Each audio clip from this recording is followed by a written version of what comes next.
Allez, venez jouer, venez, tentez votre chance. Pas de perdant dans cette émission. Vous pourrez chanter et surtout vous enregistrer grâce à Lino et son studio. C'est parti pour un nouveau tour de Bienvenue chez vous. C'est encore Star ce soir. Aujourd'hui, vous parlez de quelque chose que vous connaissez bien. Oui. Ben, en fait, vous savez, à une certaine époque, on se disait que pour enregistrer un bon disque de pop, quand on était un groupe ou un artiste... Vous étiez groupe, vous, avant? Ça m'est arrivé, ouais. Il fallait aller à Paris, à Londres, Vous à avez New fait York. tout ça? Non, on se disait que dans l'idéal, ce serait ça. Eh bien, aujourd'hui, on peut aller à Neuve-Maisons enregistrer un disque. Bien. Figurez-vous, puisque, en fait, un habitant de Neuve-Maisons qui s'appelle Lino Buttice, je pense que ça se prononce Buttice, ça se dit. D'accord, mais moi, j'ai essayé de parler un peu à Buttice. l'italienne, tu comprends? Si. Et ben, installé son studio d'enregistrement dans sa maison, et ça marche. C'est ça qui est incroyable. C'est pour ça que c'est une star ce soir, dans la rubrique. On regarde.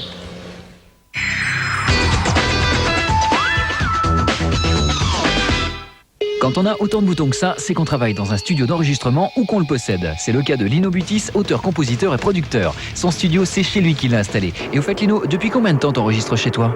Le studio existe depuis très longtemps. Au début, j'ai commencé dans le garage de mes parents, donc avec un minimum de matériel. Et depuis le petit magnétophone à cassette, Lino a investi et possède aujourd'hui plus de 250 000 francs de matériel. Ce qui fait quoi? Un gros ou un petit studio? Je dirais il y a trois grandes catégories. Il y a le home studio, qui est donc le particulier qui a un petit peu de matériel chez lui.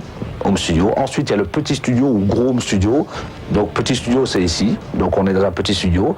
Et il y a les grands studios, des grosses majors, où là, c'est un autre monde, où ils ont 500 mètres, un immeuble, avec plusieurs cabines, enfin, ainsi de suite. Je sais qu'il y a le studio Zorino qui a racheté un cinéma pour faire la cabine. Il peut enregistrer un orchestre de 50 musiciens.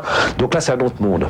Aujourd'hui, Lino accueille tout style de groupe venu rechercher un enregistrement professionnel. Pour environ 150 francs de l'heure, vous pouvez vous aussi vous faire enregistrer. En plus, l'ambiance est plutôt sympa. Pratiquement à chaque fois qu'un groupe s'en va, c'est des amis. C'est-à-dire qu'au début, bonjour monsieur, je peux vous poser ma guitare là. Puis à la fin, c'est bon, salut, et puis voilà quoi.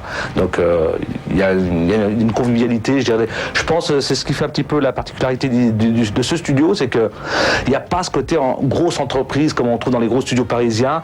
C'est que les groupes travaillent vraiment très à l'aise, ils se sentent vraiment bien.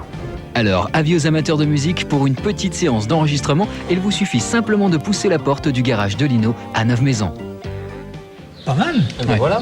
C'est une bonne adresse. Pourquoi aller à la capitale, forcément? Oui, forcément. Alors qu'on a tout ça à côté de chez nous. Exactement. Merci pour vos stars ce soir. Je sens que c'est de mieux en mieux là. Je suis désolé.